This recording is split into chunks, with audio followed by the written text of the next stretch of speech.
Buenas tardes y de nuevo gracias por su presencia. Vamos a hablar hoy de la técnica y los recursos pictóricos de Goya.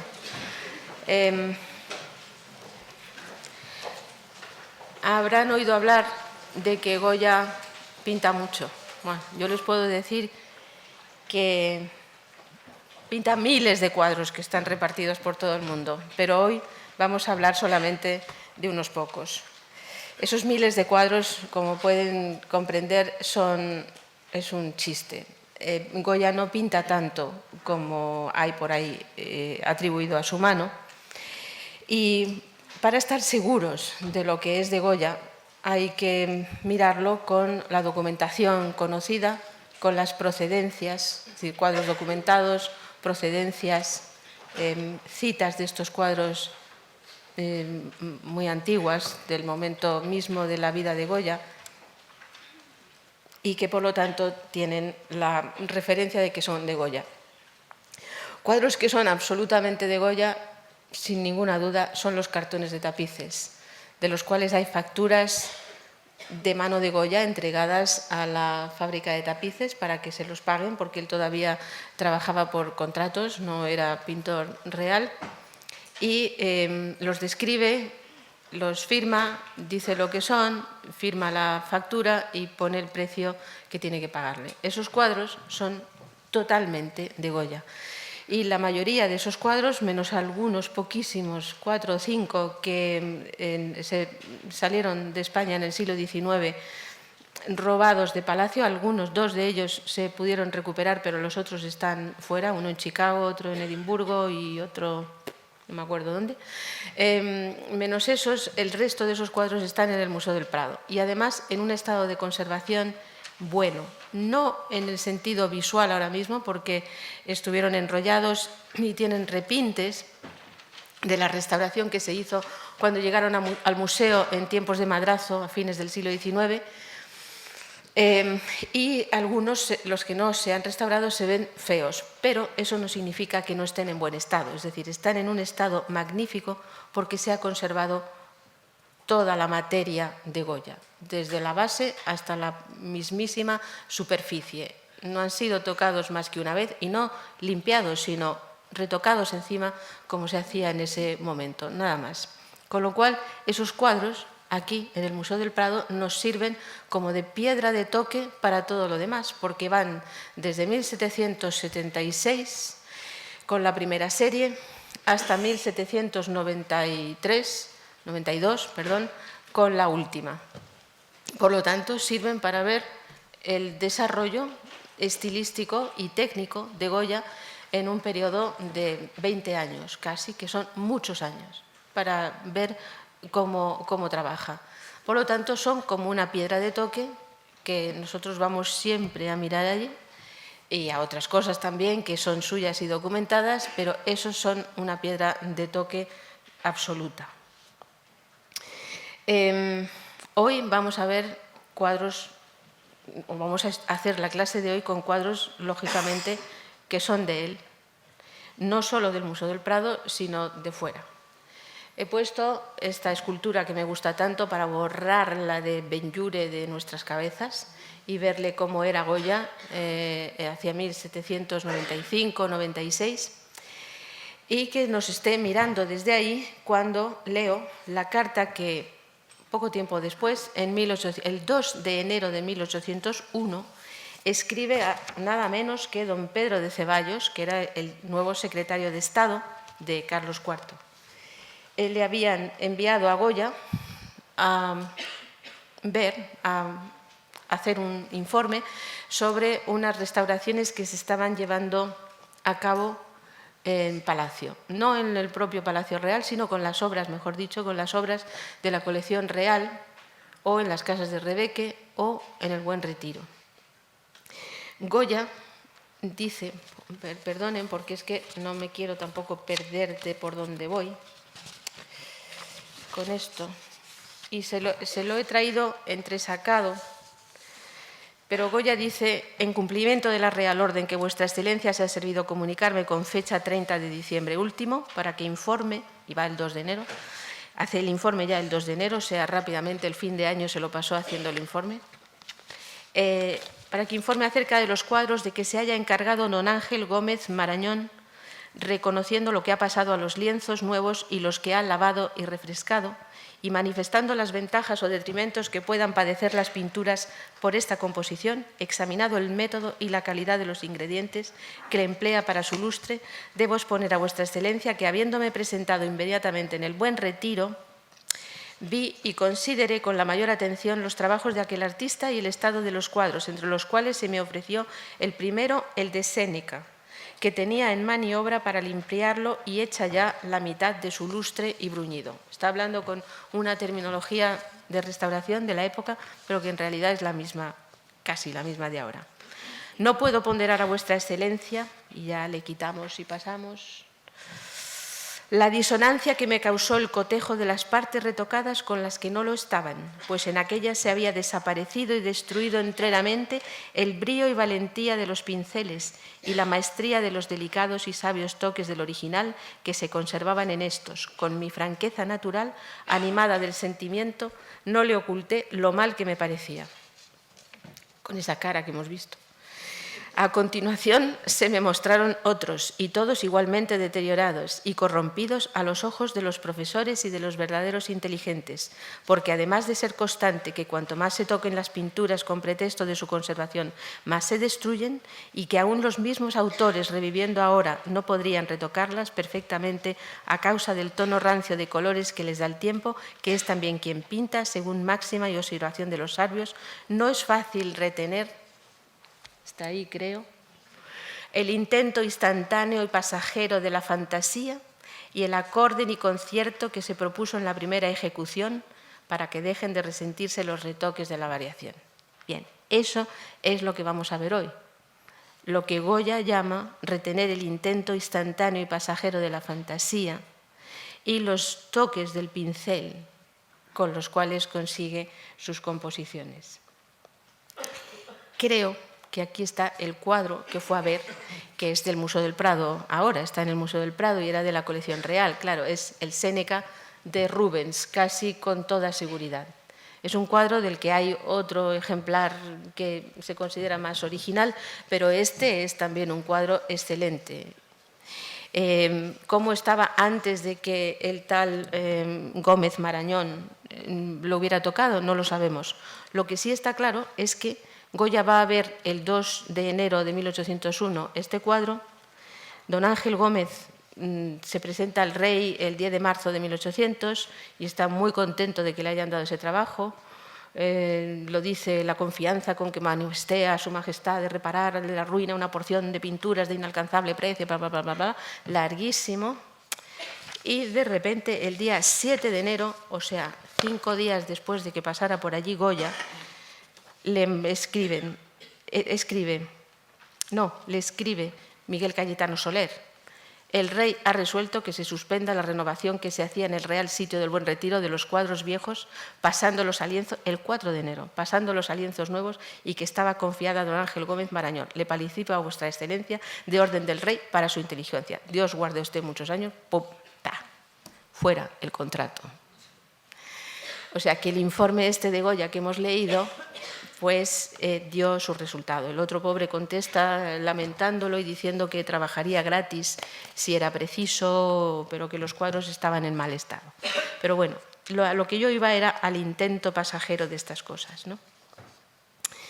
Ese bronce de Merqui y el autorretrato, que es más o menos del mismo momento, nos muestran a Goya en plena posesión de sus facultades artísticas, representado con las virtudes del genio creador, cuya imaginación le llega desde arriba, desde el mundo de las ideas, mundo superior de las ideas abstractas, a través de sus cabellos revueltos y terminados en punta.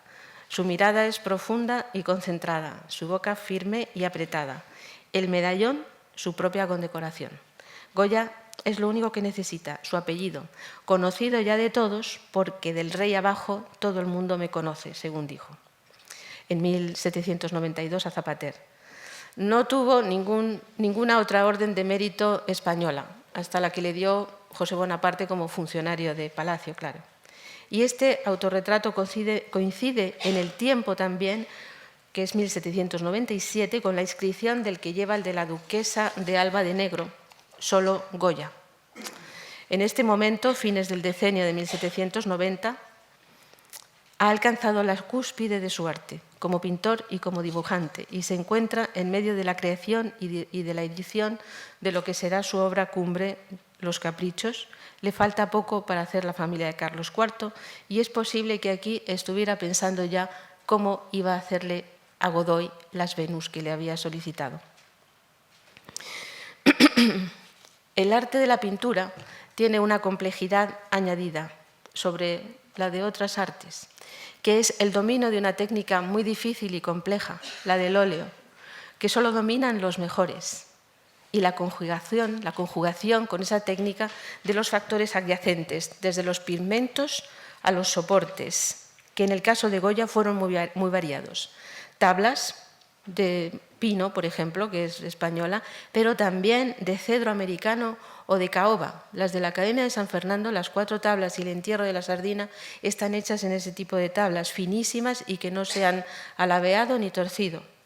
Hojalata, en los cuadros de hojalatas del año 93, y también estriba la complejidad en las preparaciones de los lienzos, los soportes mismos, las preparaciones de todo ello, los acabados y los barnices.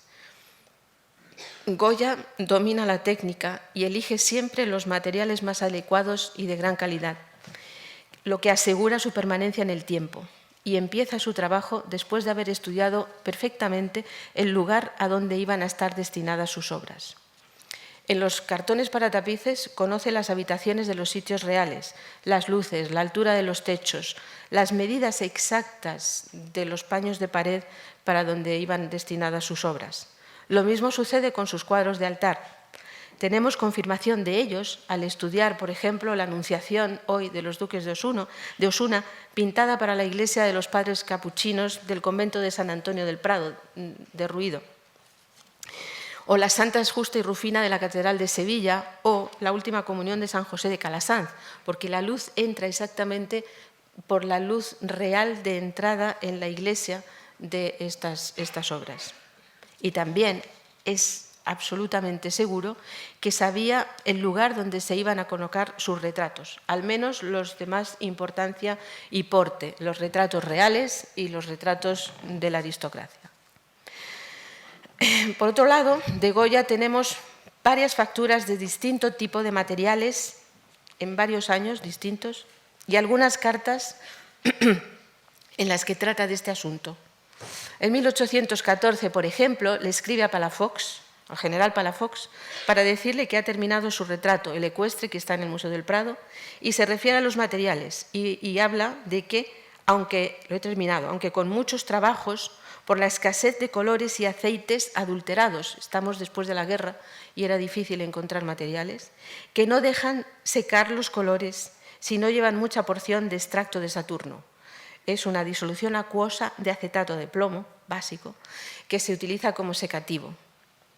Y por lo tanto tenía que mezclarlo mucho, pero eso al fin altera lo que se quiere de la inmediatez de la técnica pictórica. Dice, además, le dice a Palafox, cuando se extienda el lienzo en el bastidor, porque se lo manda enrollado, se lo va a mandar, que luego no se lo manda, hará vuestra excelencia que le den de lo ancho todo lo más que se pueda hasta donde va señalado. De lo alto le sobra. El lienzo no es mantel, lienzo de mantelillo o de mantel, que era el lienzo más grande que había, porque era el de las mesas de comer, los manteles, ¿no? No es lienzo de mantel, dice, porque es muy perecedero y flojo. Tiene una trama especial como de cuadradillo que también les gusta mucho a los artistas. Pero Goya dice, es flojo, sino que el suyo es lienzo muy fuerte y muy a mi gusto. El cuadro será jefe de mis obras en la posteridad. Bueno. Las facturas de materiales se refieren al papel que compra, a los pigmentos y a las materias para los barnices. En alguna ocasión son para los tapices, en otras para los frescos de San Antonio de la Florida, es decir, obras compradas o obras hechas para el rey que se lo paga Palacio, la administración de Palacio. Y se lo compra siempre al mismo droguero, don Manuel Ezquerra y Trápaga. Bueno, todo esto está bien documentado.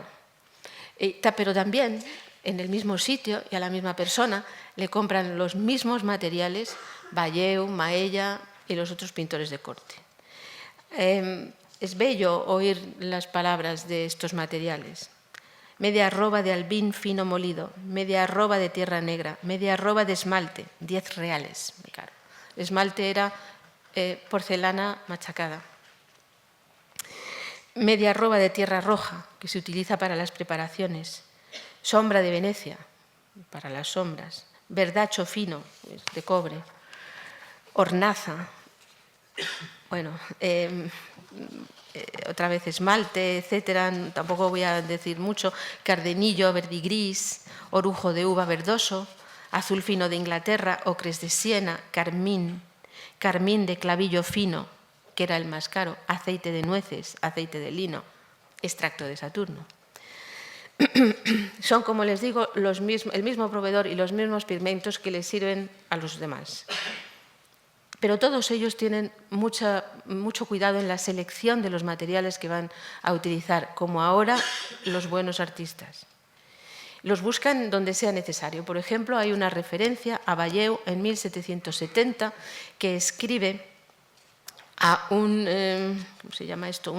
A don Luis Beltrán en Génova, que era un oficial español de la posta en Génova, para ponerse de acuerdo con él cómo puede conseguir pigmentos italianos. Algunos sería el ocre de Siena, etcétera, ¿no?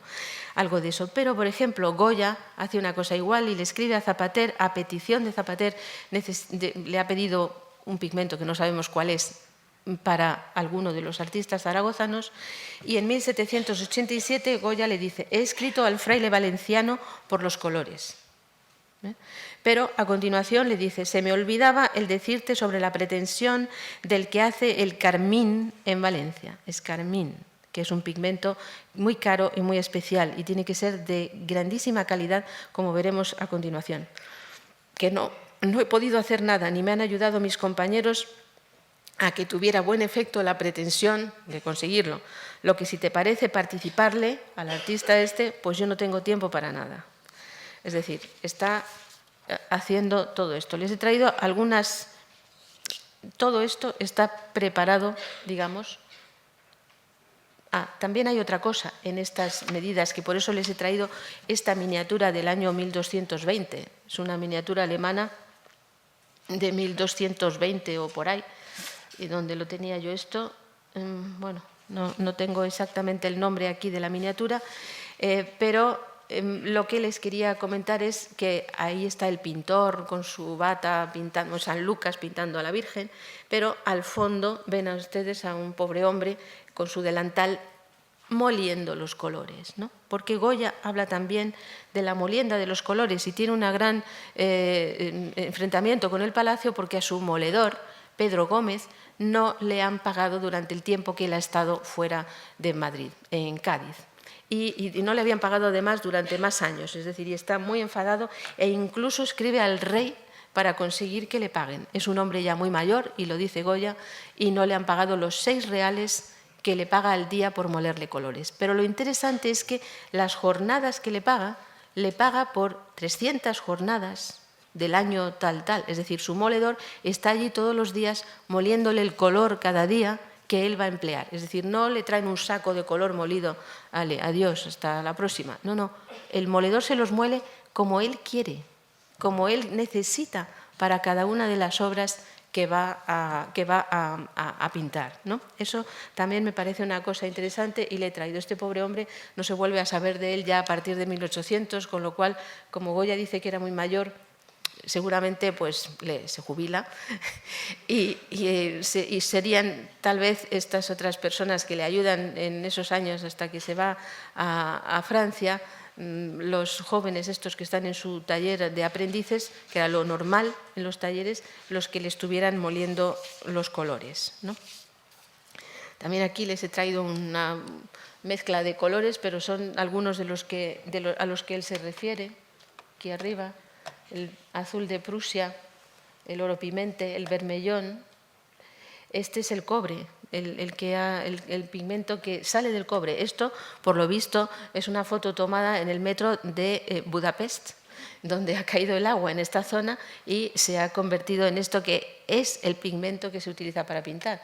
El blanco de plomo, que son láminas de plomo finas, mantenidas en humos de vinagre durante más de un mes, hasta que se oxidan y les sale todo esto. Este es el carmín, carmín molido, que es un pigmento finísimo y bellísimo, que se utiliza, por ejemplo, para los labios, para el rosa de las mejillas, para las puntas esas de los dedos, ¿no? Allí. Y sale de la cochinilla de este pequeño insecto, y les he traído estas miniaturas. Este insecto vive de las chumberas, y aquí los recogen, ¿ven? Y luego los secan, los machacan y se produce el carmín. Esto es lo que haría este fraile de Valencia, con muchas chumberas cerca, al que se refiere Goya en sus cartas, ¿no? Y ya con esto está Goya dispuesto para poner los colores en su paleta. Les he traído el autorretrato suyo de la Academia, donde está con el sombrero, con las velitas, para dar los últimos toques, y con el orden que siempre es más o menos el mismo establecido, del rojo, el blanco, los ocres, los sienas y hasta las sombras, los negros del fondo, y la mezcla en la paleta, como sus pinceles y los papeles sobre la mesa, porque seguramente pues hacía dibujos o allí sobre la marcha, o escribía cartas, pero seguramente es para tomar apuntes, cosas que necesitaba sacarlas antes de empezar a escribirlas. Francis Bacon dice una de las frases que a mí más me gustan sobre la pintura como técnica. Dice eso que pone ahí: la verdadera imaginación es la imaginación técnica. Es decir, el artista tiene que contar con eso. Reside en la manera en que piensas cómo devolverle la vida a un hecho. Está en la búsqueda de cómo atrapar el objeto en un momento dado. La luz, la perspectiva, el color.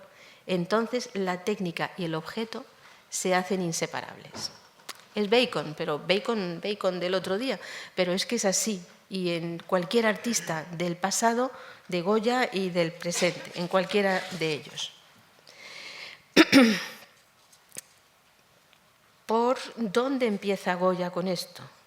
Pues, ¿cómo consigue que María Teresa de Vallabriga, la mujer del infante don Luis, que era muy joven, tenga esa luz que parece una bombilla fluorescente, ¿no? ¡Fum!, saliendo como un ángel, en realidad?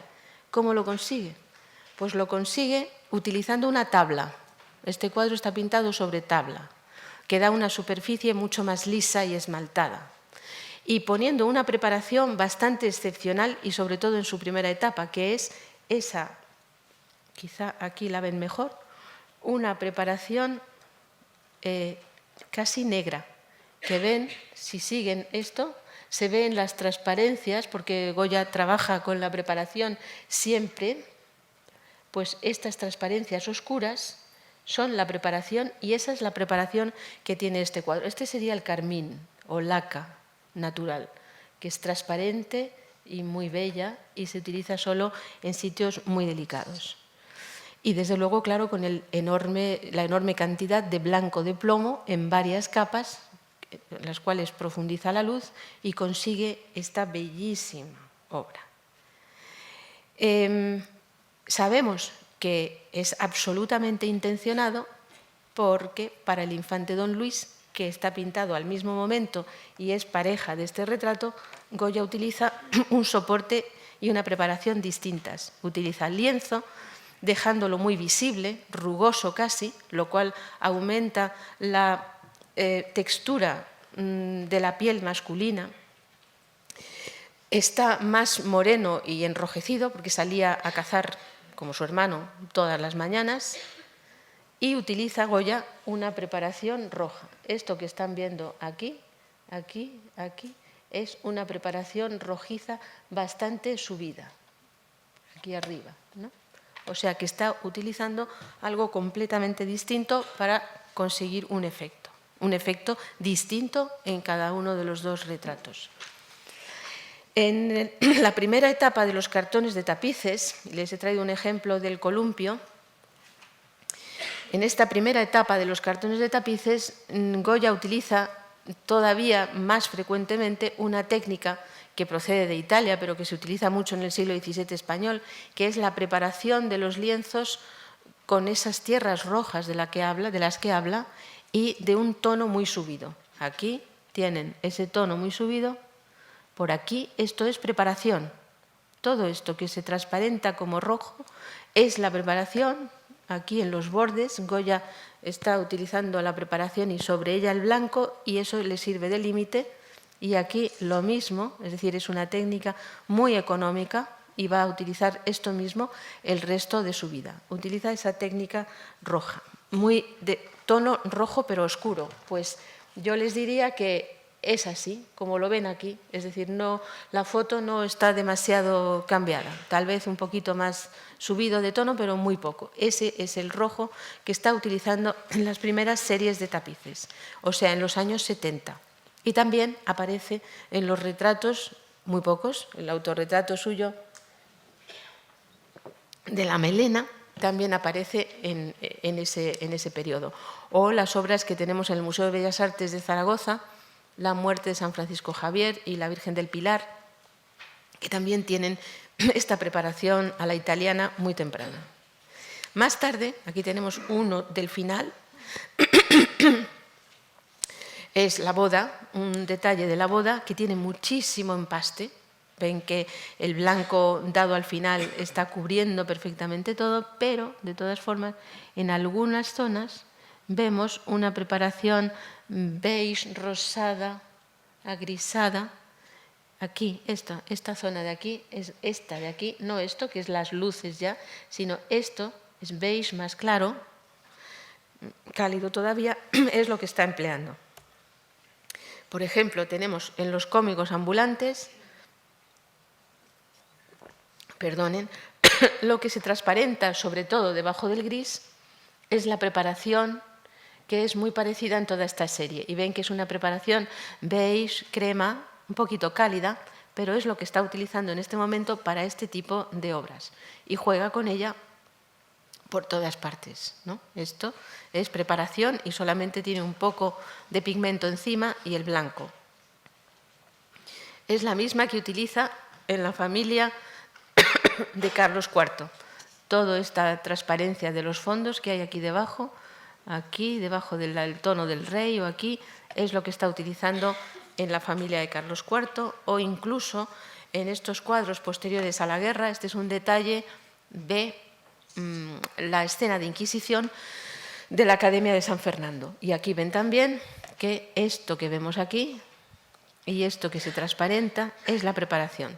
Cuando no vean este juego de preparación y muy poquito encima jugando con ello, la cosa se pone complicada. No porque lo diga yo, sino porque lo dice Goya. O sea, no tengo nada que ver. Son los cuadros los que hablan, no nosotros. Y aquí lo mismo, este es el fondo, las rejas del fondo de la escena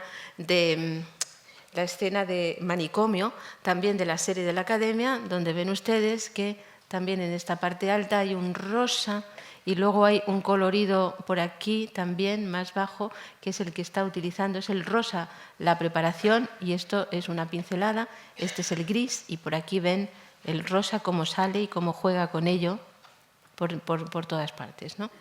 Y es lo que da esa transparencia. Y ya que estamos aquí, pues vean ustedes qué precisión absoluta de hacer las rejas y en cada recuadro hacer el recuadro blanco por separado e independiente y encima esta pincelada perfecta, sin regla, luminosa, más luminosa aquí porque tiene más luz, más gris aquí porque tiene menos luz, más suave aquí porque tiene un poquito menos luz que la siguiente, aquí menos porque está en esta zona de sombra, aquí es más grande, aquí más. Es decir, fíjense cómo pinta, ¿no? Esto es un detalle técnico impresionante. Y luego esta pincelada central que marca el centro, casi además el centro de toda esta escena, y anima además ese ventanal, es decir, no ese ventanal, sino esa reja, ¿no?, hacia la cual se ve el cielo, la luz del fondo, la luz que está fuera de la escena de locos que está dentro. Por ejemplo, aquí, que es el otro, la escena de toros de la misma serie, pues ven que ha subido un poquito ahí. Ha subido un poco el tono de la preparación. Bueno, pues nada, aquí. Este tono del fondo es la preparación del cuadro. Ahí no hay nada pintado encima, en todo esto, más que un poco como de humo, muy suave, para conseguir la barrera que han puesto en la plaza para pintar, ¿no?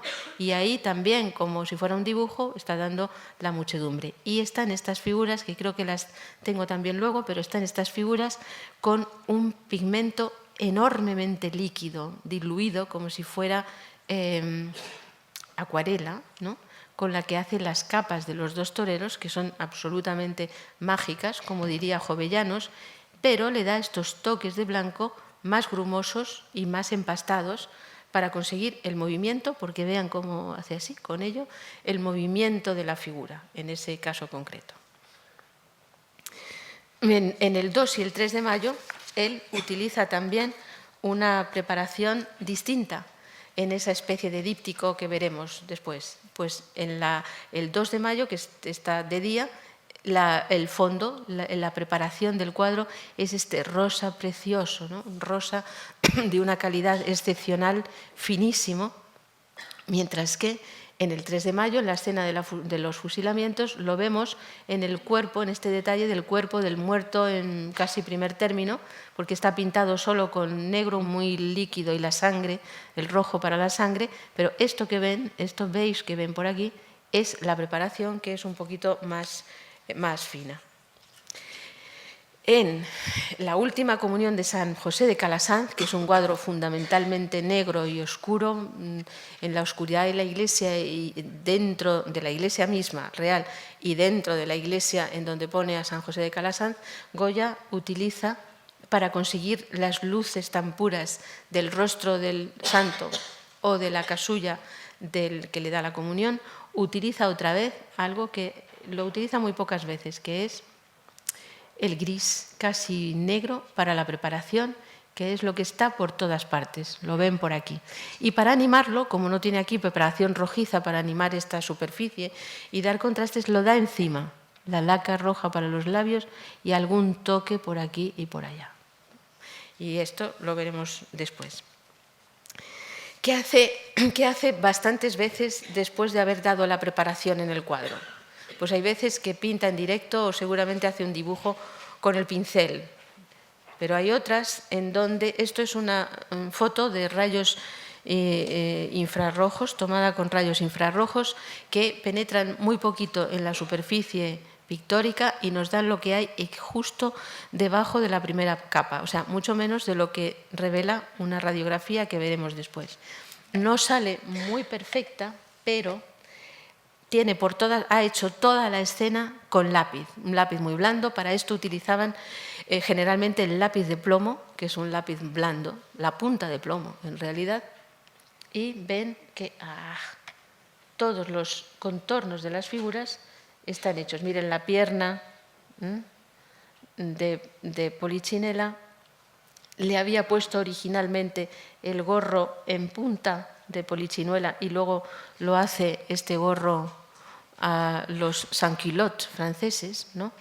Y bueno, pero bueno, esto en unos sitios está más rápido, en otros marca el borde, pero está realmente por todas partes. Aquí también es bellísimo. La foto no deja ver la belleza de este documento técnico, que es mucha, porque vemos cómo está preparando esta composición. E exactamente igual, pero ya no les he traído más fotos, está hecha toda esta serie de hojalatas, dibujando sobre la superficie. No hay un dibujo preparatorio, seguramente no lo hay, está en su cabeza generalmente, y allí ya hace el dibujo y empieza a pintar sobre la cuestión. Ese lápiz lo utiliza más veces. Por ejemplo, aquí lo vieron el otro día para situar en el cuadro el perrito de la duquesa de Alba. Este es muy curioso porque ven que hay dos figuras en el cartón del pescador de caña, que está aquí en el Prado, estas dos figuras tan bellas del fondo, pero aquí encima, con lápiz, están pintadas las ramas de un árbol y por aquí también. Y cuando vamos al tapiz ya tejido, no tengo otra foto mejor, pues ven que no se hicieron las figuras, que seguramente rellenaban demasiado la composición, y se hicieron solamente las hojas, el árbol con las ramas, y aquí esta rama, que es la que tenemos aquí.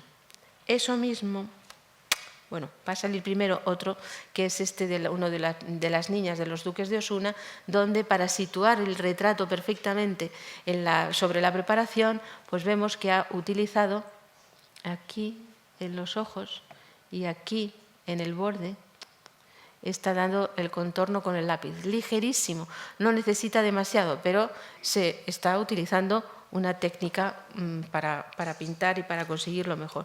Este otro es el último que les traigo de este tema, es los árboles de la Nevada, en la parte izquierda de la Nevada, y ven que estaban marcados también con lápiz perfectamente antes de hacer las ramas, y que hay dos de estas ramas que ha dejado sin terminar. No es lápiz, es carboncillo. Ven que es un trazo muy negro, desigual, que en unos sitios incide mucho y en otros se queda gris, y esto es típico del carboncillo. Para una superficie tan grande es normal que él haya utilizado el carboncillo, si no, no consigue ningún trazo. Goya empieza a pintar desde el mismísimo fondo del lienzo, es decir, una vez que lo tiene preparado, ya tiene la preparación y allí mismo ya está toda su cabeza fundiendo los colores, las luces, y sus radiografías generalmente son así, son casi como relieves escultóricos. Lo que aparece en una radiografía, como muchos de ustedes seguramente saben, lo que da contraste en una radiografía es el blanco de plomo, el pigmento llamado albayalde o blanco de plomo. Eso es lo que hace que veamos los cuadros de una radiografía, porque a más albayalde, más blanco, y a menos albayalde, menos contraste. Me dicen, ¿y aquí qué pasa? ¿Que es negro y sin embargo tiene muchísimo albayalde? Pues claro, porque aquí ha mezclado mucho albayalde para conseguir que se destaque la cabeza de la composición. Es decir, este pigmento que está negro está sin embargo lleno de luz. Miren aquí toda la luz que sale por debajo, ¿no? Aquí hay muchísima luz debajo, y la luz que penetra en la superficie del cuadro y se refleja es la que hace que veamos las obras como las vemos.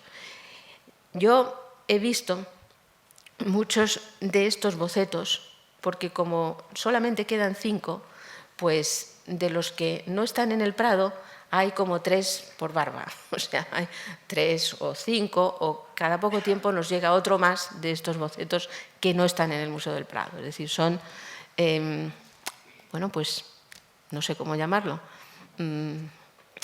chusquerías del siglo XIX para hacer un poco de dinero, ¿no?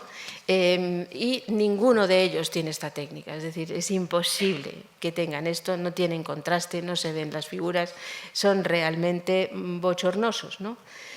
Porque esto es lo que hace Goya, esta es su forma de pintar desde el mismísimo fondo. Les he traído las majas porque luego vamos a hablar de ellas. Estas son las radiografías de las majas, están publicadas, pero bueno, las traigo aquí porque verán que no hay, que están, o sea, hay lo que tiene que haber.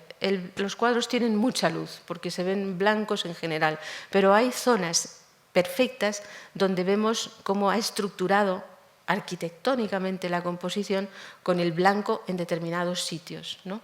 Vemos en la frente, bueno, yo esto lo voy a, no sé si esto lo ven, sí, pues en la frente, ¡pam!, en los senos, ¡ta!, aquí, ¡ta!, es decir, va en los sitios donde realmente necesita blanco para hacer la estructura de la composición. No hay cambios, no hay otra cabeza debajo, no hay nada, es lo que hay. Lo mismo que en la maja vestida, que como está vestida y está vestida de blanco toda ella, de blanco de plomo, pues por eso vemos tantísimo blanco de plomo en esta radiografía. Es muy fea aquí en la radiografía, porque casi sí, no es el rostro tan divertido que aparece en la superficie, sino que en las radiografías es a veces muy difícil reconocer al personaje que está encima.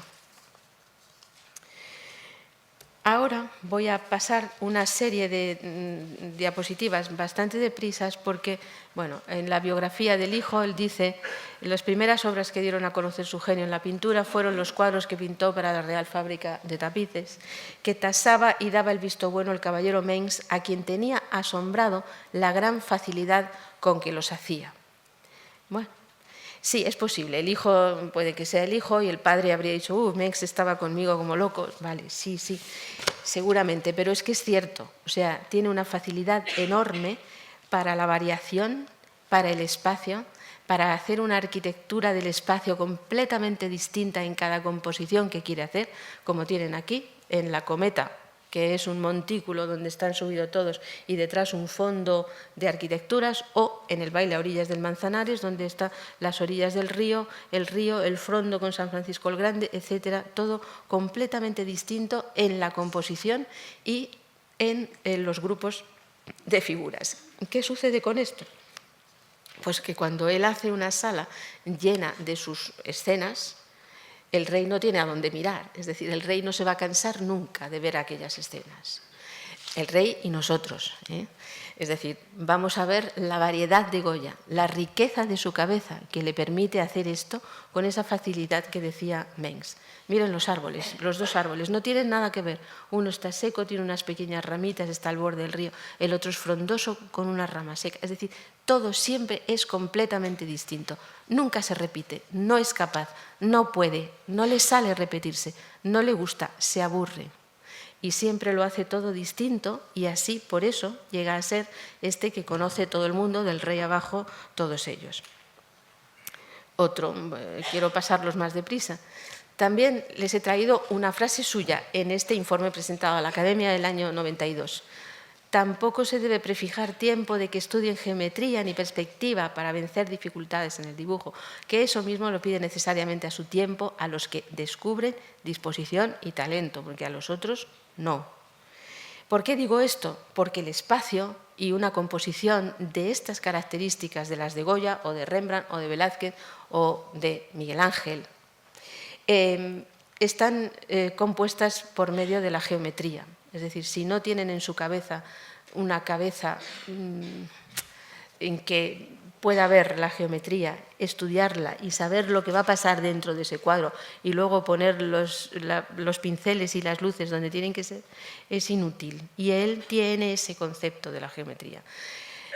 El juego de pelota a pala quizá es el que mejor lo demuestre, pero también estos pequeños, subiendo de nuevo esas escaleras que tanto le gustaban, o los otros niños ante un paisaje, o el cacharrero completamente distinto, o la primavera y el otoño, ¿no? Parecen dos escenas en el campo, pero no tienen nada que ver. Cada una tiene un concepto completamente distinto de dónde están las figuras, de lo que hacen, de cómo son los campos en cada uno de los sitios. En uno hay una iglesia, posiblemente, una ermita, en el otro es el campo donde están los trabajadores, ¿no? Hasta las montañas del fondo, o incluso en dos pequeñísimas escenas sobre puertas o sobre ventanas, también varía en la misma sala. Les he traído todo un poco de la misma sala para que vean cómo puede ser. Vayan a ver los cartones, los tapices en donde estén, en el Escorial o en el Pardo, donde puedan encontrarlos, donde estén accesibles ahora, porque verán esa enorme variedad, ¿no? Estas dos escenas son de las más bellas, son de una de las últimas series de cartones, las de las estaciones, ¿no? Y la sensación del campo, de la vida en el campo, pero casi entendida ya como el mito antiguo de la Arcadia, ¿no? Pues lo tenemos en estas dos composiciones. Por supuesto, cazar en el campo y beber agua de una fuente, él lo sabía muy bien, ¿no? Porque no debemos de olvidar tampoco nunca que conoce la naturaleza también como nadie. Los bodegones, pues hace 10 bodegones y todos son distintos. No que los animales sean distintos, porque eso Meléndez también hace todos los animales distintos, pero todos los bodegones son iguales. Un poquito por aquí, para allá, siempre lo mismo. ¿Se los pidieron así? Bueno, vale, pero si a lo mejor se hubiera esforzado un poco, le hubieran pedido más y no hubiera tenido cortedad de dinero, ¿no?, que se muere en la ruina. Y Goya pues hace totalmente distinto cada uno de ellos. Solamente les he puesto esto. Lo mismo con los retratos. La variedad de las escenas adecuadas a la psicología y al puesto y a lo que tiene, a la representación del retratado, son perfectas, tanto si son políticos, poetas, guerreros, damas, actrices, burguesas, Antonia de Zárate y Teresa Sureda, aristócratas al aire libre, son casi del mismo tiempo, un décimo duque de Osuna y la marquesa de Montermoso, la marquesita de Montermoso, y de 1800, de la guerra, del periodo de la guerra, porque su padre era edecán del rey José Bonaparte, y parece que Goya está presintiendo primero el camino por el que ella va a seguir. Está al borde de un camino de piedras del jardín, pero con un fondo muy oscuro. Y saben lo que le pasó a la niña, la casaron con el enemigo más grande de su padre después de la guerra. Bueno, y vamos a entrar en otra faceta de Goya. Hay un poco de... algo ha pasado en la foto porque esa sociedad no sé a qué se debe, ha salido raro, lo siento. Bueno, lo siento, se ha descompuesto un poquito el color, pero lo que aquí quería ver no es solo la composición y la variedad de un retrato que es el mismo, es decir, es un retrato de una pareja, pero no están iguales, como siempre, uno para acá y otro para allá, sino que a cada uno de ellos le ha puesto su personalidad y su sitio, estando los dos dentro del mismo espacio y del mismo tiempo, porque es la unión perfecta del matrimonio. Están en el mismo espacio, pero ella está en un sitio distinto, con un enorme tronco de árbol que es la fuerza y el poder y, digamos, incluso ¿cómo se llama eso? El tener muchos hijos, la fecundidad de ella.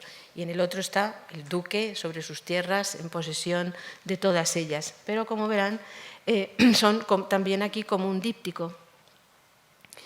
Aquí este monte se contesta en el otro cuadro. No digo que continúe, pero se contesta. Y lo mismo sucede con las nubes a todo lo largo del cuadro. Es decir, está combinándolos perfectamente, pero todavía en este cuadro no ha dado un salto mayor, que le gusta mucho y es lo que vamos a ver ahora. Los saltos de Goya en otras composiciones. Solamente he traído 2 o 3, pero los hay en muchas más. Las majas son 2 de esas composiciones en las cuales Goya está trabajando con el doble cuadro. Ya lo ha hecho con retratos de parejas, del marido y la mujer, y ya lo ha hecho con algunas otras cosas, con algunas series, como las hojalatas. Ya ha intentado ver, por ejemplo, las suertes del toro y cómo lo consigue. Pero en las majas, desde luego, en las majas está trabajando con unos cuadros que le ha pedido Godoy para su palacio, para que hagan pareja, y la vamos a ver a continuación, con la Venus del espejo de Velázquez, que tenía Godoy ya a fines de siglo por regalo de la duquesa de Alba, que seguramente así había conseguido el perdón de lo que hicieran él y su marido contra el gobierno de Godoy. Y que a partir de eso, con la Venus del espejo de Velázquez, otra Venus atribuida entonces a Tiziano, y las majas de Velázquez, se monta Godoy un gabinete reservado de estas características. En las majas, como veremos a continuación, Goya está jugando con la pareja, pero al mismo tiempo con un cambio en el tiempo, porque en una está desnuda y en la otra está vestida. Y ese cambio de tiempo también parece que implica un cambio en las horas del día, porque en una el fondo es muy claro y en la otra el fondo, aunque aquí está exagerado, es un poquito más oscuro. Pero en una está desnuda y en otra está vestida. Se han buscado muchas fuentes para esto. Yo creo que es Godoy, pero Bien, aquí les había traído una cosa que no ha salido, y es que vean que estaba superpuesta encima esta, pero se transparentaba. Y en esa transparencia se ve que no están hechas al mismo tiempo, pero eso vamos a hablarlo, que no están hechas no solo al mismo tiempo, sino perfectamente medidas para que una esté justamente encima de la otra. Las ha hecho por separado. Se han dado muchas fuentes. Una de ellas, por supuesto, pues son las monstruas de Carreño en la colección real, que estaban expuestas, que estaban colgadas en la colección real y que pues tenían que llamar la atención, porque efectivamente son interesantísimas, ¿no? Están expuestos ahora mismo en el museo y son obras que hay que mirarlas, hay que verlas, ¿no? En una, la pobre monstrua la han vestido de Baco, pero en fin, es ella misma, ¿no? Pero estos juegos del siglo XVII, que también es juego, pero bueno, este juego del siglo XVII mucho más moderado, en el siglo XVIII se desmandan, es decir, el siglo XVIII les gustan mucho en el siglo XVIII los juegos eróticos. Piensen en Casanova y sus memorias, o piensen en el Marqués de Sade, que es otra historia, más filosófica, pero da igual. Piensen en Les Liaisons dangereuses de Choderlos de la Cloche y todo lo que implica, lo que se lee allí dentro de aquello. Yo leí aquello con 15 años y me interesó muchísimo.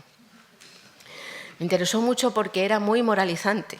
Yo dije entonces, cuando yo tenga hijas, lo tendrán que leer a esta edad.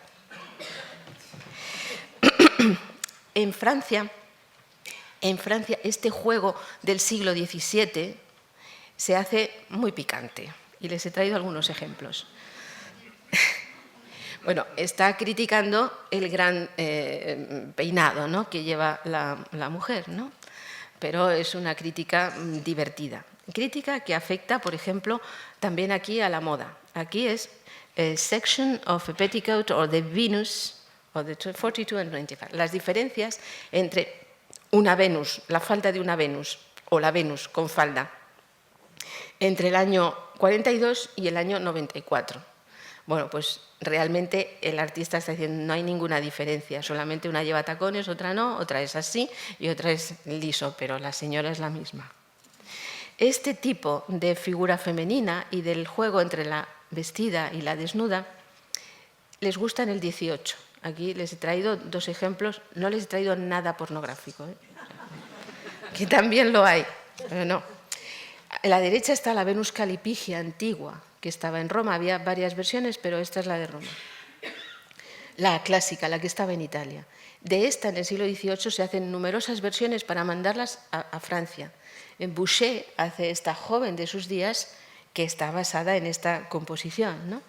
Pero también nuestro pequeño Goya también le gusta el juego. A la izquierda tienen una composición de Vivant Denon, joven napolitana de 1787, y a la derecha uno de los dibujos del álbum llamado de Sanlúcar, donde por supuesto se ha visto a la duquesa de Alba, pero no tiene nada que ver con ella, pero que está evidentemente pensando en dibujos como el que tienen aquí a la izquierda, es decir, ha visto algo así, parecido, porque estas cosas se corren, ¿no? Desde el 87 en Francia pues lo podía haber traído Moratín, que era muy dado a estos juegos y había estado en Francia con la Revolución Francesa en el 89, es decir, esto corría por todas partes, ¿no? También es un mundo de voyeur, y les he traído dos escenitas. Una son caricaturas inglesas.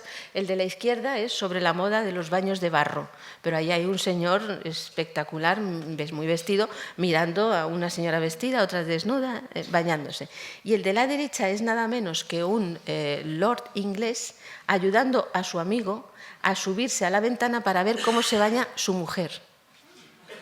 Y que fue un escándalo muy grande, también en este momento, también en los años 80. O sea que esto está en el aire.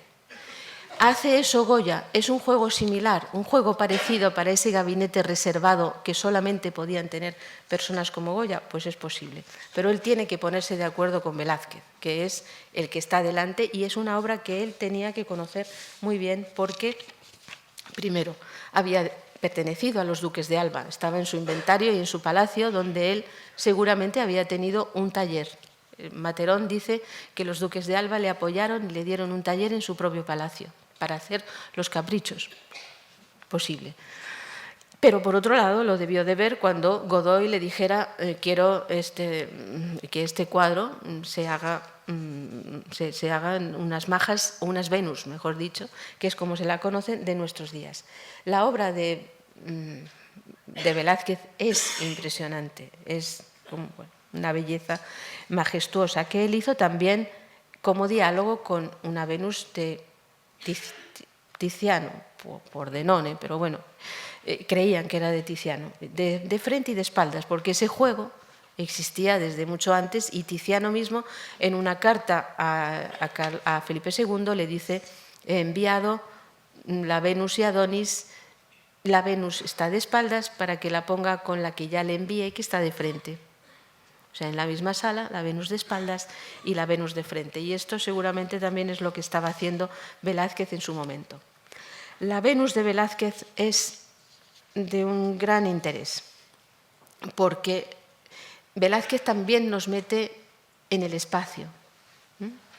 Nosotros estamos aquí detrás viendo a la Venus y tenemos un poco de espacio hasta el espejo, donde estamos viendo su rostro reflejado, que es un rostro ambiguo, no es el de ella, mejor que ambiguo, genérico, no sabemos de quién es, puede ser el de nuestra amada, porque el espejo lleva alrededor un cíngulo y este cíngulo en el siglo XVII es el cíngulo amoroso, el cíngulo cuando una joven estaba enamorada se ponía alrededor de su cintura como, cíngulo del enamorado, y ese es el que tiene allí el pequeño Cupido. Ella se está mirando o nos mira a nosotros, porque el reflejo, como saben, no es perfecto, sino que en realidad lo que debe de estar mirando es a la persona que está aquí enfrente, y la persona que está aquí enfrente la está mirando a ella y al mismo tiempo nos está mirando a nosotros. Velázquez ha debido de conocer este cuadro cuando empezó a preparar los que le había pedido Godoy, porque hay un dibujo del álbum de Madrid donde hay una joven de espaldas mirándose al espejo. Puede ser casualidad y ser una escena de estas vistas, así como se dice, ¿no? Pero bueno, es difícil, es decir, ha meditado sobre la idea, sobre cómo va a representar él lo que le ha pedido Godoy. Y a lo mejor esto forma parte de ese primer momento, de ese primer intento de pintar a las majas. Estos también son del álbum de Sanlúcar y son dos jóvenes con sus sirvientas allí, más escena de burdel que de palacio de los duques de Alba, pero están las jóvenes en el lecho y vemos también cómo Goya está dándole vueltas a esta cuestión. Tiene la Venus de Velázquez, pero tiene las Venus de Tiziano o la Danae de Tiziano, que se la pongo aquí para que vean pues, cómo hace el perfil del cuerpo, cómo Tiziano sube un poquito de la sábana, muy poco aquí, encima del perfil del cuerpo para darle profundidad y relieve y luz, y vamos a ver si eso también lo va a hacer Goya, ¿no? Y pasamos de nuevo a la Venus desnuda, que es la primera.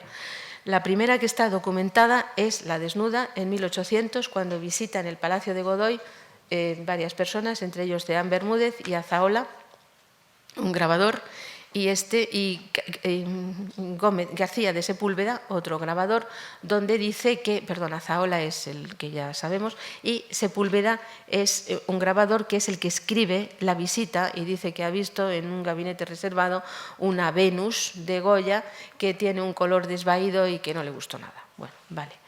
Pero esta es la Venus que hace Goya. Venus realmente sorprendente por su belleza y por su modernidad, porque Velázquez ha abandonado a Cupido, que seguramente no lo necesita, porque está en el cuadro de al lado, porque la pone en un sillón, en un lecho, es que no recuerdo el nombre de esto, pero en este tipo de cheslón o sofá, o bueno, esto de terciopelo completamente moderno, con unos almohadones, es decir, todo ello es de ese momento. Y lo mismo el peinado, pero ella es la de siempre, el atractivo de la Venus desde el principio de los tiempos. Y miren qué cosas hace tan preciosas, es decir, cómo detiene la luz aquí en los pies, es decir, llegamos, pero él no quiere que nos vayamos de este cuerpo. Y para aquí con esta línea blanca y esta zona de blanco en los pies. Hasta aquí y vuelta para atrás. No nos deja escaparnos. Hagan la prueba delante del cuadro porque no nos escapamos ni por aquí ni por aquí. Vamos de un lado a otro. Hace un perfil impresionante, el de su cuerpo, uno de los más bellos perfiles con el de Velázquez. Y otro por aquí abajo que es absolutamente mágico por los contrastes de la luz y de la sombra, por el poquito de sábana que sube también encima del cuerpo de ella para conseguir la sensación de dónde está dispuesta y dónde está situada. Les he traído para comparar. Esta es muy parecida, pero es distinta. Es decir, los pies no se ponen los dos hacia arriba, sino que nos dejan salir de aquí. Aquí pone también la zona oscura, pero no lo necesita porque está completamente vestida. Está incorporada un poco más que la otra, no está tan tumbada como aquella. Y ahora veremos también más detalles, detalles de las dos composiciones para que vean las diferencias entre una y otra, las diferencias técnicas, lo que les he dicho de los pies, cómo para aquí y cómo aquí nos deja seguir en la profundidad, cómo no pone exactamente igual el lecho donde está recostada. Aquí tiene esta otro almohadón y aquí no. Claro, esto es realmente una de las obras. ¿Recuerdan la radiografía donde tenía toda la zona de luz aquí encima y en la frente, ¿no? Eso va deteniendo al espectador en los sitios donde él ha producido estas zonas luminosas o esta zona de aquí de los empastes. Y la otra es también muy parecida, utiliza muchísimo el negro, el rosa entremezclado, tiene, claro, como es lógico, muchísimo más color, juega como siempre con la preparación, en este caso rosada, que deja transparentarse por debajo de la sábana. Bueno, en detalles voy a pasarlos un poco más. Esto es precioso como esta línea negra para aquí el zapatito en la misma punta del zapato, o cómo utiliza este negro a la manera de Velázquez, que veremos también a continuación. Y aquí es negro porque tiene muchísimo más color, pero aquí es como gris y en algunos casos marrón, entremezclado. No es la preparación aquí, ha puesto un poquito más de rojo porque está toda ella desnuda y el negro no le va bien, sino que va metiendo este tipo de colorido. A ver, otra de las cosas. Aquí ya empezamos a ver que esta está más terminada, es más perfecta, más concluida. Miren todas las luces, las sombras, todos los detalles. Y aquí trabaja con más rapidez. ¿Por qué? Bueno, porque Goya es incapaz de copiarse a sí mismo. Les he traído algunos detalles de la vestida para que vean qué maestría absoluta en la definición de lo que luego vamos a ver como esta chaquetilla preciosa de Alamares, ¿no? Y cómo las pinceladas son de muchos tipos. En un espacio tan corto hay una riqueza de pinceladas que, como en la escritura la riqueza de los trazos significa la inteligencia del que escribe, pues aquí también. Eso lo decía un profesor mío, Konrad Oberhuber, que la riqueza de la técnica corresponde a la riqueza de la inteligencia del artista que pinta.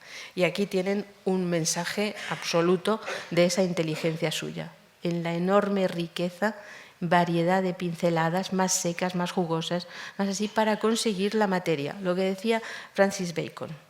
Bueno, y vamos aquí, a los dos rostros, pues pasa lo mismo que en las manos. Esta está mucho más concluida, está aunque es un rostro genérico, es una Venus cualquiera, para que nosotros nos podamos sentir identificados con esa modelo de Venus allí delante, es decir, con la que nosotros tenemos en nuestra cabeza, pero esta es un poquito más parada. También porque Goya no sabe copiarse a sí mismo, es incapaz, no puede. Se lo dice a Zapater, en una carta le dice, bueno, te voy a mandar otra versión de la Virgen del Pilar, intentaré que sea la primera porque la segunda no es nunca igual, lo dice él mismo, ¿no? Pero les he traído un ejemplo. A la derecha tienen el estudio del natural del príncipe de Parma, don Luis de Borbón, y a la izquierda está el mismo retratado en el cuadro de la familia de Carlos IV. Aparte de que Goya se vea obligado en la familia a que todos tengan un poco de esfumatura de las figuras para que ninguno sobresalga por encima de los reyes que están en primer plano, y todos por eso tienen menos definición, pero sin embargo es evidente que no se sabe copiar, que no lo aguanta, que está deprisa. En este o en este otro también, ¿no? Del pequeño a la derecha tienen de nuevo el estudio del natural y a la izquierda el niño en el retrato.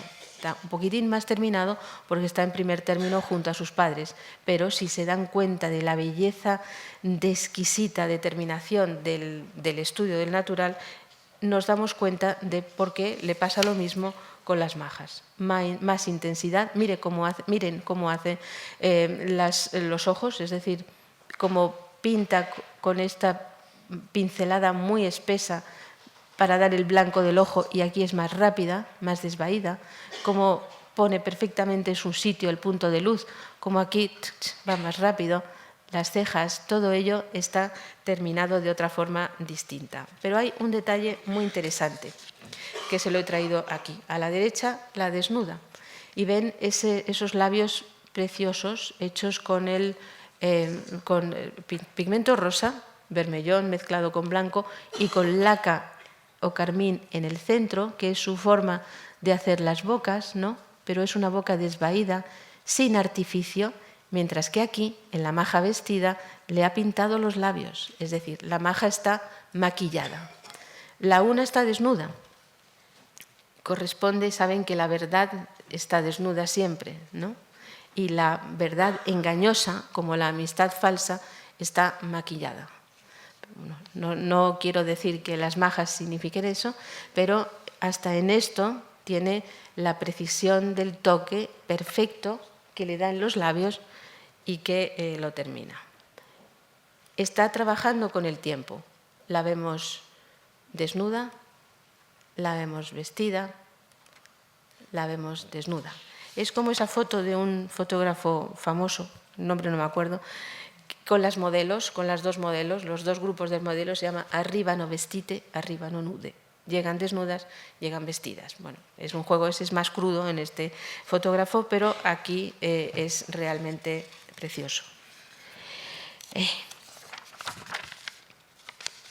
Bueno, aquí habla del tiempo también. Es decir, este juego de la vestida y la desnuda también nos hace pensar que estamos en un tiempo distinto.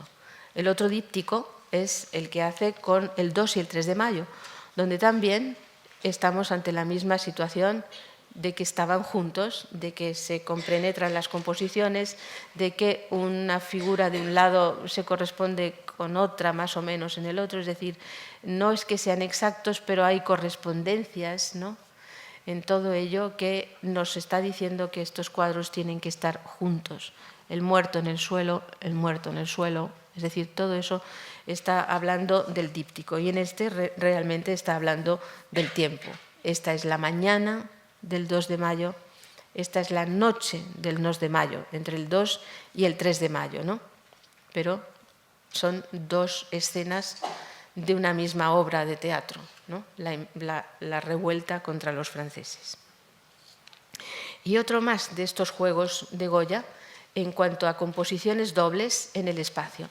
Por ejemplo, estos dos, que es muy complejo, el de las majas es más complejo, creo yo, las majas en el balcón, donde ambas están en un escenario idéntico, Ambas más o menos están haciendo lo mismo, aparte de asomarse a la ventana. La una tiene a su Celestina detrás con el rosario y las otras tienen ya a los dos majos o chulos detrás, como quieran llamarlos.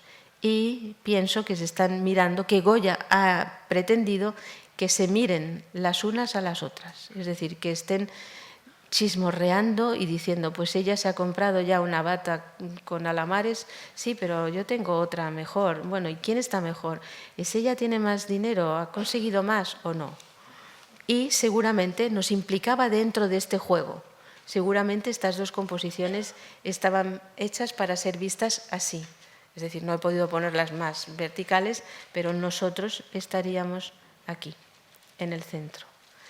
Y las escuchamos hablar, formamos parte de su mundo, nos mete dentro de él, ¿no?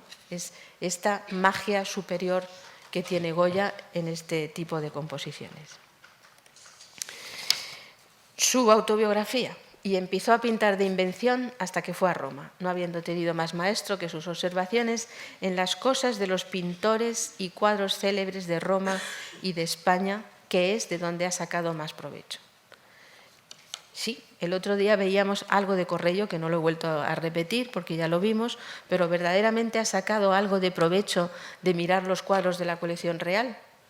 Pues yo creo que sí. Aquí tienen uno que es muy claro. A la izquierda está un detalle del Baco de Velázquez y a la derecha un detalle del San Juan Bautista Niño de Goya, de 1800, antes del 12, porque está en el inventario del 12. Y ven que está pintado de una forma muy semejante, muy similar, en la forma de hacer los labios, en la forma de dar las luces, en la forma de estudiar cómo hacer los ojos, el blanco de los ojos para que resalte la pupila, en las cejas, es decir, todo ello está pintado de una forma. Miren el negro debajo de la nariz, de los agujeros de la nariz, es decir, es algo verdaderamente muy parecido. Después creo que les viene una cosa de esto, pero a continuación va esto otro que vimos el otro día. Ya les ponía yo la composición de la cual debió de haber tomado Goya este ángel con Tobías, o Tobías y el ángel, de un grabado de Carlo Maratti. Pero ¿se queda solamente en un grabado? ¿O para hacer esta bellísima luz ha ido a mirar a algún otro sitio así, metiendo los ojos en un cuadro? Pues yo creo que sí.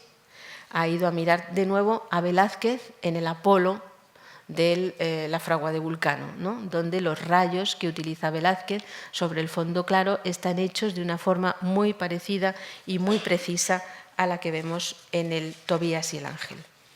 Aquí, sin embargo, les he traído un detalle de cómo hace estos rayos de luz y estas nubecillas luminosas de él. Y me fui a sacar un pedacito del cielo de Madrid con nubes, ¿no?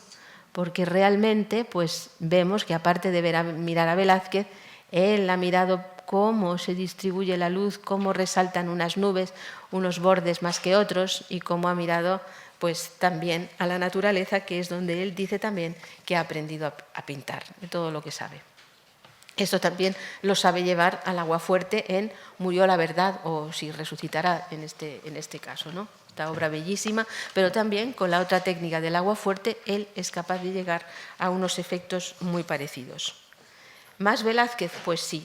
Esta Virgen del Pilar, bastante temprana, debe ser de hacia 1777 o 78, porque es muy parecida técnicamente al columpio.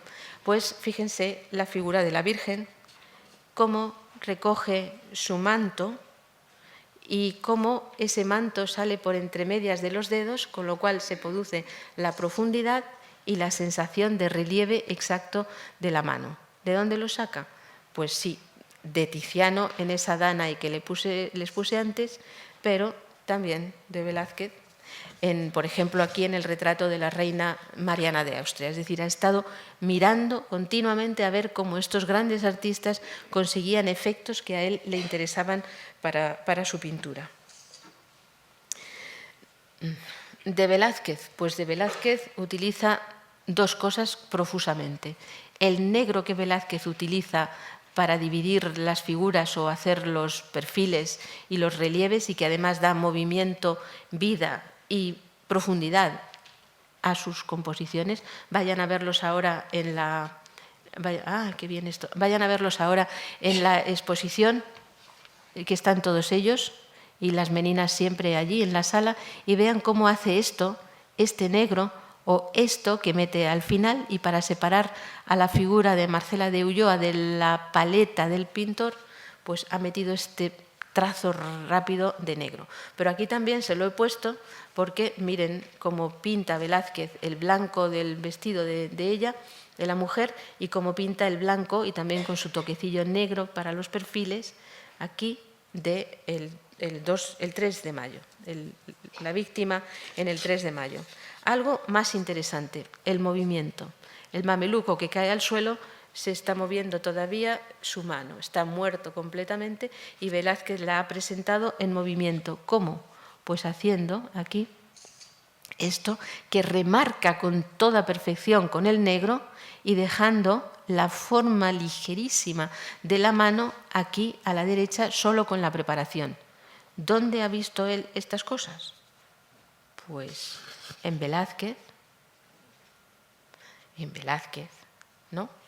La mano de Nicolasito Pertusato, que está molestando al perro para despertarlo, pues es una mano muy similar, produce movimiento. Lo vemos nosotros en movimiento. ¿Dónde lo vuelve a hacer Velázquez? Ese reservar el espacio alrededor, pues en la hostia que le está dando el clérigo a San José de Calesanz, que no va directamente a la boca oscura, sino que, como ven, ha dejado la preparación grisácea a su alrededor para que lo veamos desde lejos en movimiento. Se lo está dando la comunión en ese momento. ¿Ha podido ver más cosas de Rubens? Pues sí, a Rubens le encanta. Ya vimos cómo se puso cuando el Gómez Marañón estaba restaurando el Séneca de Rubens, ¿no? Y el informe que hizo de que había destruido las tintas. Claro que tiene que haber mirado a Rubens. Miren, por ejemplo, no es un detalle demasiado grande, pero aquí la boca está hecha de la forma en que la hace también Goya. Es decir, sí, la hacen así todos, pero está muy bien hecha esta boca de Rubens, con la laca en medio de los dos labios. O vean también esta forma de dejar la preparación grisácea debajo, muy contrastada con lo nacarado de las carnaciones. En este otro, también de Rubens, pues vean este sátiro corriendo detrás de las ninfas, este detalle, cómo da sombreados de color verdoso en esta figura masculina, lo que aquí, por ejemplo, es muy evidente, que no corresponden a nada del modelado, sino que acentúan la textura de la piel. O en este otro se ve también muy bien el sátiro con estas luces verdosas que Goya va a utilizar en su San Juanito y en muchos otros cuadros. Pero, por ejemplo, cuando apareció este cuadro, que había estado perdido durante más de 150 años o más, y lo fui a ver en Londres, el anticuario que lo tenía me dijo, bueno, es rarísimo porque tiene unas cosas verdes que yo no he visto nunca en ningún artista. Las ven, ¿no? Es que no, aquí, esto, ¿no? Esto está dado encima de todo para conseguir el modelado de lo que yo creo que era un cuadro para ser visto con una luz bastante baja, es decir, en un pequeño oratorio, porque de esa forma sobresale esta otra pincelada de luz del nudillo que ha dado por encima y queda con poca luz. En las salas lo tienen con mucha luz para que se vea bien, pero realmente como se ve bien es con muy poca luz porque de repente la mano tiene la textura y la calidad adecuada. Pues también Rubens, como Velázquez, tiene esa línea negra para los contornos, vean aquí que lo hace en el árbol y que va subiendo con enorme movimiento, que también le gusta muchísimo a Velázquez. O lo hace también en estos desnudos femeninos. Bueno, estoy señalando con el dedo en lugar de con esto. Por aquí, ¿no? El negro, el negro, el negro, el marrón, aquí, porque está en la zona de la luz, pero el negro, que luego ha hecho también Velázquez, es decir, está, y viene, por supuesto, lógicamente, de Tiziano. ¿Qué otra cosa ha sacado también de Velázquez y de los demás, pero de Velázquez en este caso? Pues aquí la famosa pincelada de luz en el fondo de las meninas con pigmento completamente seco, ha hecho Velázquez y lo ha subrayado con una ligera línea de negro aquí, y es una luz la que sale va por la puerta hasta el otro lado de la sala. Pues ese mismo tipo de pincelada que se ha aprendido muy bien Goya, la utiliza para hacer el fanal que llevan los soldados en los fusilamientos y en la zona donde tiene que conseguir el reflejo de la luz, por ejemplo. Los bordes negros, bueno, Goya los tiene por todas partes. Les he traído esto, les he traído estos, es decir, es como un dibujo, acentúa, mueve, diferencia, destaca, es decir, lo utiliza realmente para todo. Las piernas del San Juanito. Aquí hay una pincelada blanca excepcional, dada al final del todo, que marca la distancia, la luz y los planos de donde está en cada cosa. Él utiliza esa línea negra, pero utiliza también, como les digo, la preparación rojiza a veces. Por ejemplo, aquí en la figura que se mueve y se arrodilla en el boceto preparatorio de la gallina ciega, pues ven la enorme cantidad de rojo de la preparación que ha dejado en la parte baja, porque la figura está arrodillándose, moviéndose y levantándose. Y el blanco suyo está dado siempre al final. Nosotros aquí en el Prado decimos que Goya da la luz, ha dado la luz al final, enciende la luz y da de una vez todos los blancos de una composición, o casi todos, lo que significa que antes de haber terminado el cuadro ya tiene en la cabeza la relación perfecta de unos tonos y otros para dar luego esa luz tan blanca al final del todo. Es decir, sabe ya en su cabeza cómo va a estar todo perfectamente hecho. De Tiziano, pues yo creo que, claro, de Tiziano beben todos, bebe Rubens, bebe Velázquez, bebe todo el que se acerca a él. Y, por supuesto, Tiziano está en la colección real. Y de Tiziano hay muchas cosas también, pero quizá lo que a mí más me gusta de Tiziano y de lo que veo que Goya también ha mirado, pues son estas pinceladas grumosas, pastosas, que apenas quedan sobre la superficie, son como si hubiera hecho soplado la pincelada, que es realmente magia pura en la forma de conseguir las luces, y que en una obra tan tardía como el Mugiro del final, pues las vemos para hacer el tintero y los papeles que están al fondo. Utiliza ese mismo tipo de pincelada. No digo que en este cuadro se puso a mirar entonces a Tiziano, pero lo tenía metido en la cabeza cómo hacer esto cuando apenas puede poner ya el pincel sobre el lienzo. Estamos al final de su vida y, sin embargo, es capaz de, con dos pinceladas como Tiziano perfectamente puestas allí, conseguir la materia del objeto, del tintero, de la pluma y de los papeles. ¿Y Mengs? ¿Saca algo de Mengs? Pues sí, de Mengs saca la exquisitez, la postura, el saber sacar a los personajes cada uno quien tiene que ser. A la derecha tienen esta especie de estudio para María Luisa de Parma, muy jovencita, y la duquesa de Osuna en la familia de los duques de Osuna, ¿no? Y ven allí algo de lo que tiene Mengs. Mengs tiene una técnica perfecta, no hay otro, en realidad, para el detalle perfecto, el detalle concluido, y el que no se le vaya a estropear esto nunca. Y eso también lo ha metido la vista Goya. Miren cómo da la luz en los botones, siempre distinta, siempre cambiante, dependiendo del sitio donde está, y cómo carga de materia la composición perfectamente para conseguir el brocado de oro de estas casacas del siglo XVIII. Goya En este primer retrato de Carlos IV, pues es más libre ya, es más suelto, ya no trabaja con esa minuciosidad típica de Mengs y de la psicología y la forma de pintar de Mengs, pero vemos que se ha empapado de Mengs. Los botones de la bocamanga, todo ello es muy parecido. Él dice al final de su vida, es cierto que el invierno pasado pinté sobre marfil y tengo una colección tal que no ha visto nadie, toda está hecha a puntos y cosas que más se parecen a los pinceles de Velázquez que a los de Mengs. Es decir, ha mirado a unos y a otros y se inclina por Mengs él. En obras como esta, donde esas cosas y puntos de Velázquez son los que a él le interesan, le gusta el efecto de Mengs, pero conseguido a través de los recursos de Velázquez.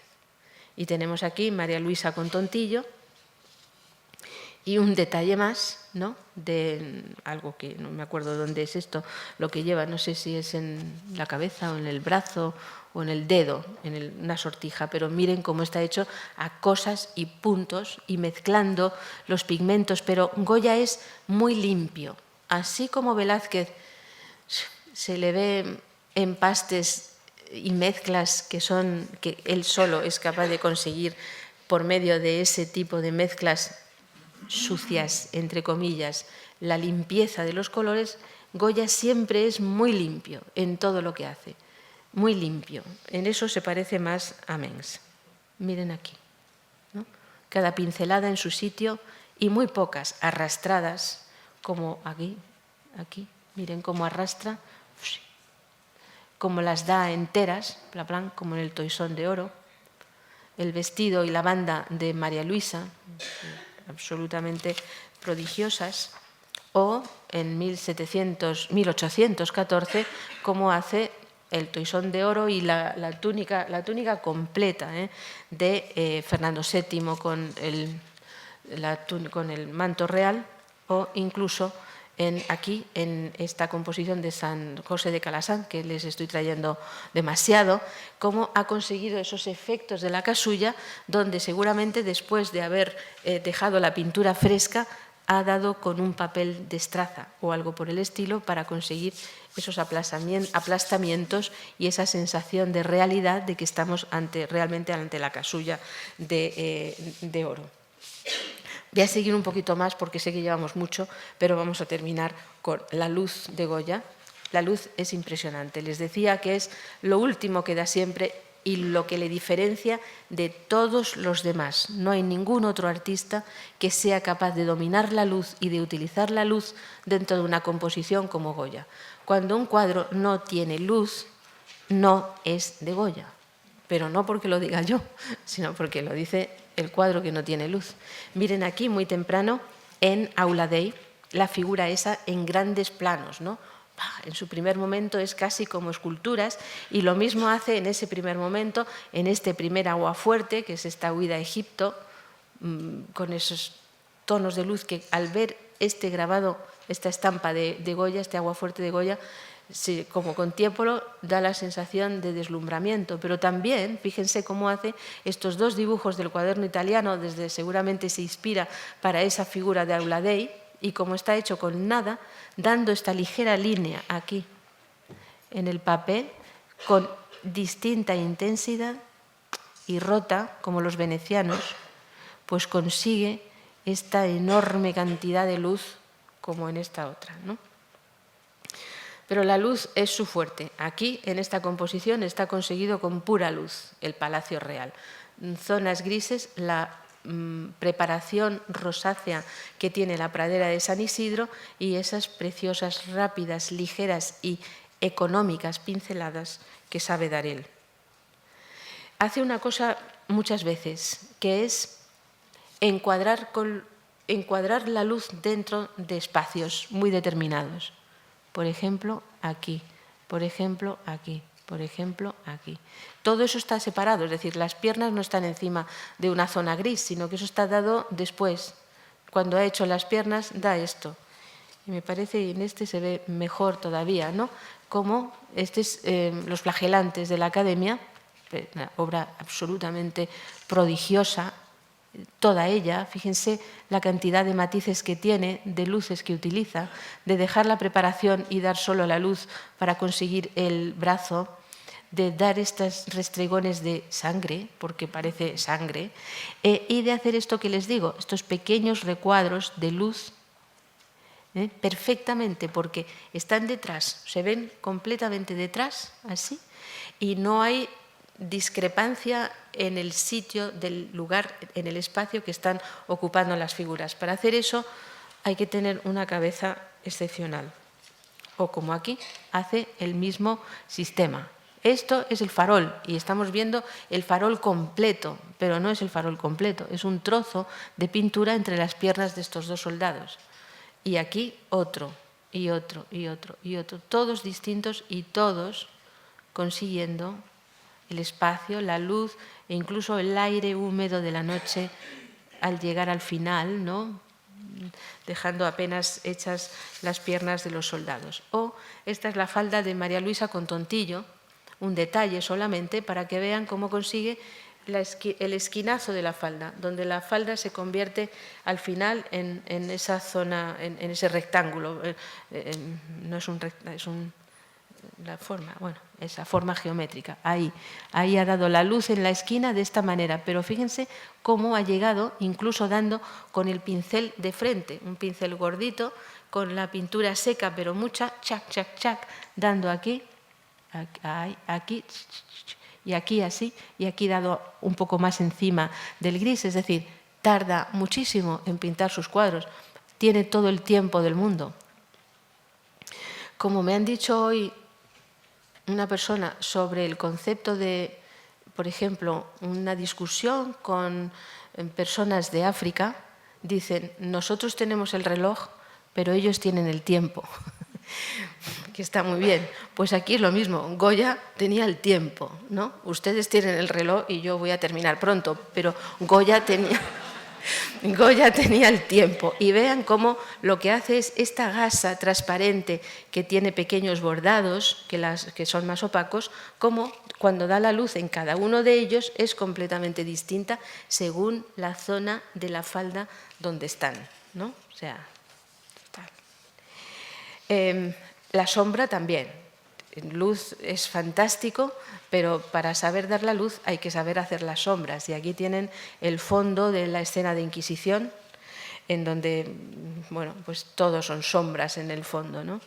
O en esta composición fantástica de la muerte, la última comunión de San José de Calasanz dentro de la iglesia, con la luz divina que cae desde arriba para marcarle a él excepcionalmente y a los otros al fondo. Pero también en las pinturas negras. Si ustedes han oído que yo no creía que la maja vestida era de Goya o que las pinturas negras tampoco, pues ya ven que no. Pues están aquí. En Los viejos comiendo sopas, comiendo sopa, mejor dicho, bueno, es un título más moderno, pues está utilizando verdaderamente la sombra de esta forma admirable y esos retoques de negro para dar el volumen de la mano y la distancia, o la forma incluso, una forma ya tardía, expresiva por completo, pero fíjense esto, o sea, esta pincelada debajo de la nariz es prodigiosa, o la de las cejas, es decir, realmente asombrosa. Con la luz y con la materia, él hace lo que decía Bacon, traer a la realidad el objeto que queramos o el hecho que queramos. Miren aquí, por ejemplo, el casco del Aníbal, cómo está hecho. Parece que realmente es de metal durísimo, lo mismo que el del otro soldado. O la franja del vestido de la duquesa de Alba, para la cual, tienen que verlo de cerca, utiliza un punzón o la contera del pincel y encima de la pintura fresca rasca y quita la pintura negra y ha dejado esa cosa dura y seca y crujiente del encaje. O el cochecito, el carrito del niño en Los duques de Osuna, o los platos de porcelana, de cerámica de Valenciana en el Cacharrero, o las espigas de trigo en la era, o la nieve caída en polvo sobre los hombros de uno de los campesinos, de una de las figuras de la Nevada, o el vestido terso, rígido, lleno de oro de la reina María Luisa, o el tocado de hojas secas, posiblemente de seda, y con las pequeñas uvas entremezcladas de la marquesa de Santa Cruz. Miren una cosa, un recurso de la luz y de la sombra. La corrida de la Academia de San Fernando. El rojo, el rojo, el rojo, el rojo, el rojo. Va dando toques de rojo que unifican la composición y que van dando toda la armonía de esta escena. Se los traigo, esta ya la vimos antes, se los traigo aquí, bueno, ven aquí solamente uno de ellos, pero no son nada, o el amarillo aquí, pero ese es el rojo y el blanco el que va creando toda la composición y la unión de unas formas con otras. Y ya está, con esta obra fundamental concluimos hoy. Muchas gracias.